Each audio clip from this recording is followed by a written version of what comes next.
räägi. Rääkimine on kuld.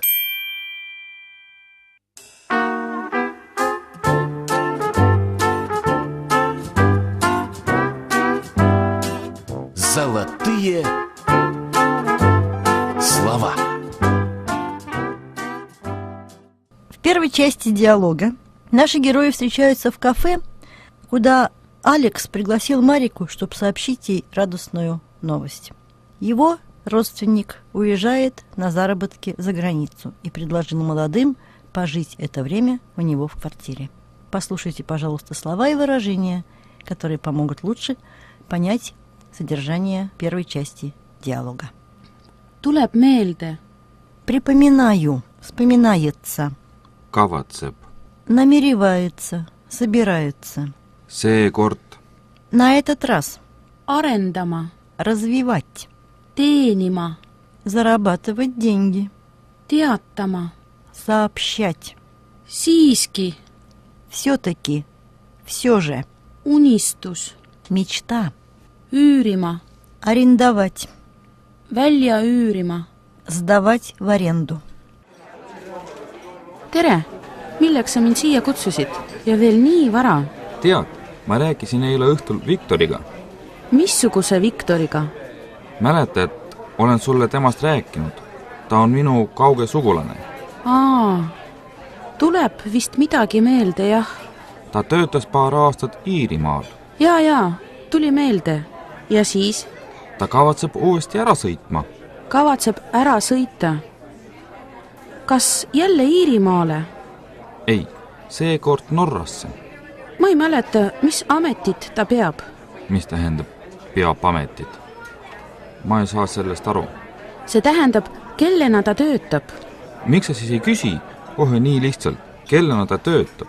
Kas sa ei tahagi oma keeleoskust laiendada ja arendada? See on siis sellepärast. Muidugi tahan, anna andeks. Ta peab ehitaja ametit. Kas on õige? Tubli, ma ütleksin küll nii. Või töötab ehitajana. Paljud inimesed töötavad praegu välismaal. Räägitakse, et nad teenivad seal päris hästi. Jah, ehitajad saavad seal head palka. Ja Viktor sõidab 2 nädala pärast ära. Kas ta helistas, et teatada oma ärasõidust? Imelik kuidagi. Miks just sulle? Mäleta, et me oleme sinuga unistanud, et küll oleks hea, kui me saaksime koos elada. Oleme küll, muidugi mäletan. Aga ma ei saa siiski aru. Mis ühist on meie unistustel ja sinu Viktoril? Kas ta müüb oma korterit? Ei, ta ei müü. Ta pakkus mulle võimalust elada tema korteris. Mis mõttes elada? Kas ta üürib oma korteri välja? Ta ütles, et me võime tema juurde elama tulla. Ma ei tea. Kas sa ei taha rohkem minuga koos elada? Siia sobiks paremini sõna enam. Muidugi tahan, aga see on nii ootamatu. Viktor ütles, et võime mingil päeval sisse sõita. Sisse me küll ei sõida. Vähemalt ma loodan seda. Miks? Sinu autole sõideti hiljuti sisse, mäletad? Pärast oli auto nädal aega remondis. Kuidas siis öelda zaехать? Näiteks võime tema juurest läbi sõita või läbi astuda. Hea küll, võime tema juurest läbi sõita. See oleks muidugi nii vahva elada koos. Issand, mida mu vanemad ütlevad? Mida nad ikka ütlevad? Tahad, räägime nendega koos. See oleks palju parem, sest kui ma ütleksin üksinda, ei tea, mis saaks. Aga algul käime sinu sugulase juures ära, siis vaatame. Kui tahad, võime kohe minna. Viktor ütles, et täna on ta terve päeva kodus. Lähme enne, kui ma ümber mõtlen. Tegelikult see on nii vahva elada oma ette, ilma vanemateta. Lähme!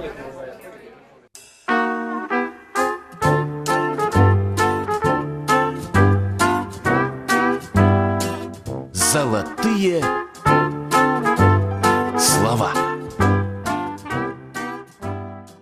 Во второй части диалога Алекс и Марика обсуждают квартиру родственника Алекса, в которой они только что побывали, и говорят о том, что им очень сильно повезло. Им не надо покупать ничего, потому что у Виктора в квартире все уже есть. Послушайте, пожалуйста, вторую часть диалога и слова и выражения для лучшего ее понимания.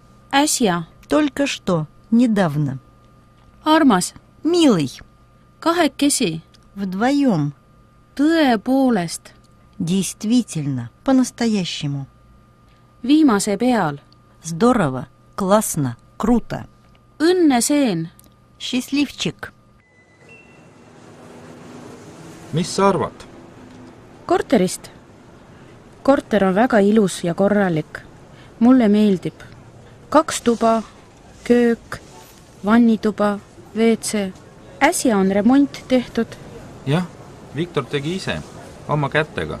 Seepärast ta ei tahagi, et seal elaks keegi võõras. Ja tühjaks korterit ei taha taga jätta. Korteriüür tuleb ju ikka maksta. Maksta tuleb mida? Korteri üüri. Muide, kas korteri üür on väga suur? Ei ole. Talvel umbes 1200 krooni, suvel umbes 500 krooni kuus. Kas see on juba koos elektri ja telefoniga? See on korteriüür, elekter ja vesi. Telefon, kaabeltelevisioon ja internet on eraldi. Nägid, kui ilus ja puhas maja see oli? Jah, trepikojas on isegi lilled. See on klassikaline Mustamäe 5-korruseline maja.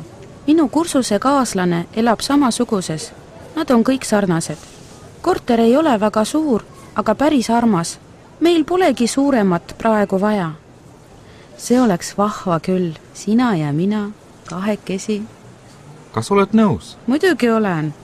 Ma ju armastan sind nii väga. Mina ka armastan sind. Siis otsustasime, hakkame koos elama. Oleme otsustanud. Hakkame ühe katuse all elama. Aga kui kauaks Viktor ära sõidab? Pooleks aastaks. Ma arvan, et nam повезло. Meil vedas. Mis mõttes? Meil on omaette korter koos mööbliga ja tehnikaga. Midagi ei ole vaja osta. Mööbli ja tehnikaga. Vedas tõepoolest. Kui me oleksime otsustanud päris võõra korteri üürida, siis tuleks meil kõike osta. Mööblit, tehnikat, nõusid.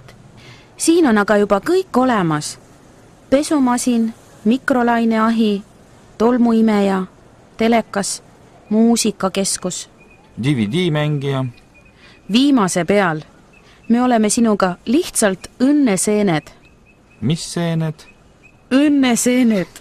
Inimesed, kellel on väga vedanud.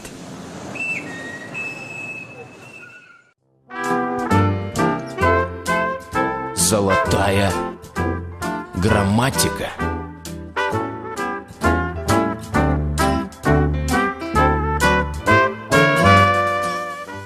Сегодня мы поговорим о неопределенной личной форме глагола у глаголов типа «сёма». Вы помните, их было всего 5. «Сёма», «лёма», «ёма», «тома» и «лома». Вы также помните и то, что мы выделили их в особую группу за то, что они образовывали прошедшее время совершенно по-особому, не так, как остальные глаголы.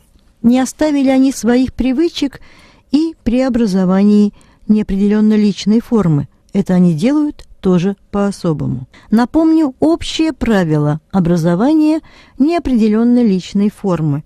Она образуется от той основной формы глагола, в которой есть изменения в корне. Вот давайте просто посмотрим на глагол «сёма». Есть ма-инфинитив «сёма», да-инфинитив «сюя», третья форма «сён». Итак, «сёма», «сюя», «сён». Изменение, очевидно, во второй форме, в да-инфинитиве. Он звучит как «сюя». И по правилу мы и должны были бы образовать неопределенно личную форму глагола от этой формы. Но от этой формы образуется не 4, а только одна форма глагола. Послушайте. «Сюя», от нее образуется форма «сюёксе». Прибавляется окончание «ксе» и получается неопределенно личная форма «едят». Ну, например, «лиха сюёксе», «но яков лига». Мясо едят ножом и вилкой. А вот остальные 3 формы «не едят», «ели» и «не ели» образуются от 3-й формы глагола, от слова «сён». Корень слова «сё» и прибавляем «эй сёда» – «не едят», «сёди» – «ели», «эй сёдуд» – «не ели». Вот и все. Удачи вам!